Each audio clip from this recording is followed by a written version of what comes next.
From the moment he came down that shiny escalator in Trump Tower, Donald Trump represented an existential threat to the D.C. swamp.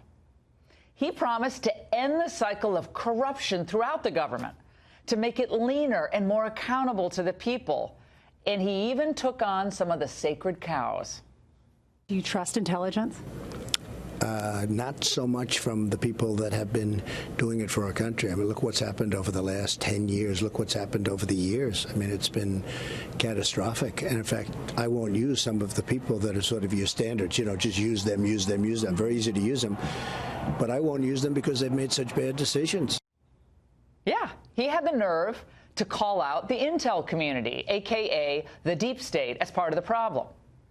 Well, Trump believed that everything in Washington had become politicized, bloated, and unmanageable. And what we take away from the now public House Intel Committee memo that was released today is that Donald Trump, once again, was right. When the American people think of the FBI and the Department of Justice, they should have faith that the agency's leadership use their vast powers without political bias or animus. In other words, you shouldn't be able to investigate or surveil any American without clear probable cause that a crime has been committed. And by the way, in order to secure a Foreign Intelligence Surveillance Act or FISA warrant, the government must also find that the person targeted, in this case, Mr. Carter Page, was acting as a foreign agent or on behalf of a foreign government. But I'll tell you this, after reading this memo today, I don't know how the FBI even met that benchmark. Now, apparently, those requirements, those statutory requirements, went out the window because they had to take out Trump by any means necessary. The FBI used a minor figure on the Trump advisory board, the aforementioned Mr. Page, in an attempt to penetrate Trump's inner circle. Now, Page had been on the FBI's radar for his activities in Russia long before his name was listed in that campaign press release in the spring of 2016. But then on October 21st, 2016, the FBI filed an application with the FISA court for a warrant to surveil Page. According to the House Intel memo, they submitted that phony Russian dossier created by British spy Christopher Steele as their primary evidence. Now, the document itself was filled with conjecture and unsubstantiated assertions about Russian efforts to cozy up to then businessman and now candidate Donald Trump. Now, we've known for some time that the dossier was funded by the DNC and the Clinton campaign. And the FBI and the DOJ knew it too. But here's the rub. Even though they knew the political origins of the dossier, the FBI did not tell the FISA court. Neither did the DOJ.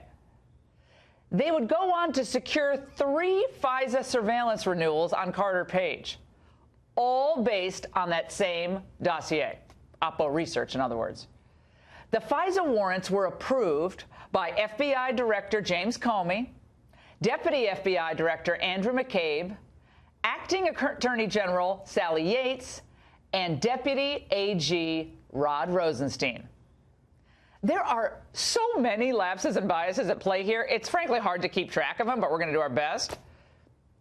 We know the FBI authorized payment for the man at the center of this entire opus, Christopher Steele, for information in that dossier.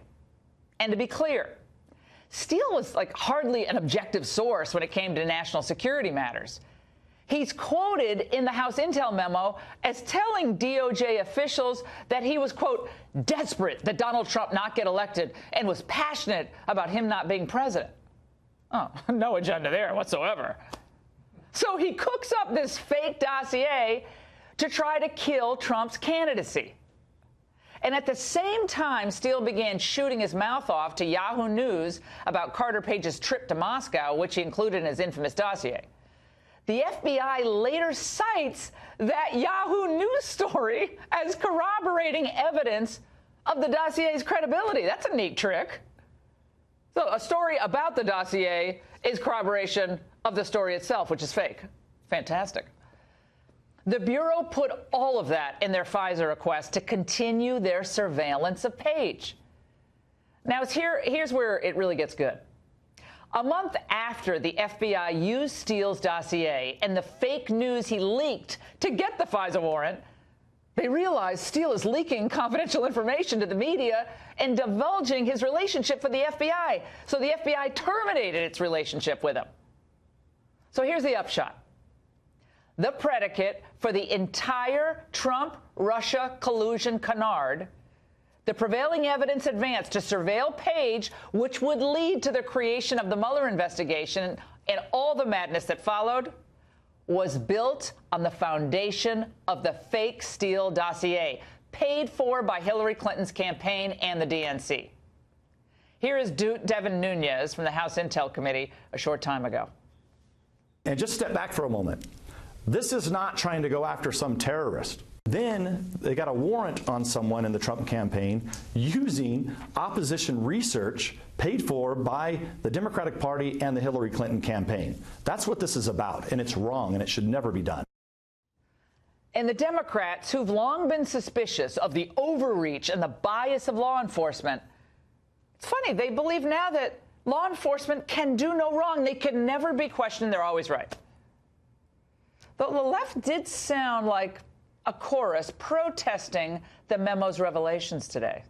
Each of these allegations is at best cherry-picked and at worst just simply not at all indicative of the bias that the Republicans are trying to allege. It's likely cherry-picked, and we know what happens when you cherry-pick information. Who knows what it might have been, FISA application, and you cherry-pick in the summary 2 points that you don't like. Why should the FBI and the intelligence community trust our committee or Congress with sensitive and classified information if they think we're on a party line basis going to vote to cherry pick and disclose parts of it? I think a drinking game on a Friday night, cherry pick, it'd be really trashed. Russian collusion, remember, was supposedly the concern that drove the FBI to apply for that surveillance warrant. So they worried that the election would be disrupted. Well, I contend that this surveillance itself was designed to disrupt the election. How was this done? First, as an insurance policy against Trump's winning, and later as an effort to undo the election and upend the presidency. What the memo makes clear, there was collusion after all, you bet. The collusion was between the Comey FBI, the Obama Justice Department, and the Hillary Clinton campaign. And that's the angle.